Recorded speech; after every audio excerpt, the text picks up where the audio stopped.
New on Daybreak, we are working to keep you safe this morning with information police hope can bring a killer to justice. The body of Susan Almack was found in 1992, but only recently identified. ABC 15's Brian McElhatton live for us where her body was discovered in Phoenix. Brian, Shannon was buried by her family over the weekend, but what's the next step for police in this investigation?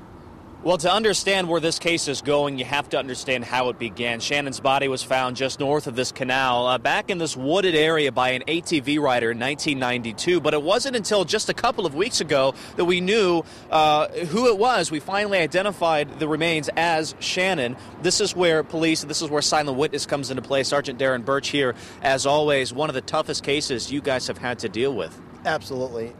These cases are generally solved either by the crime scene or by the victim. You try to trace their steps leading to the murder.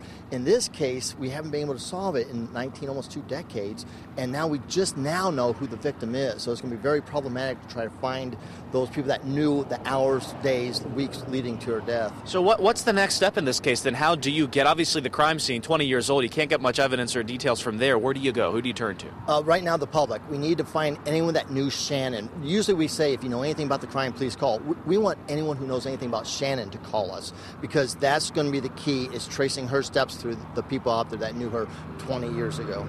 Okay, if you know Shannon, you know anyone who knows Shannon, you're asked to call Silent Witness, 480-WITNESS, or you can go online to silentwitness.org. There is a $1,000 reward for any information leading to an arrest. Her family's been waiting for justice for 20 years, and now police need your help to get more information on this case so they can finally put it to bed. Live in Phoenix, Brian McElhatton.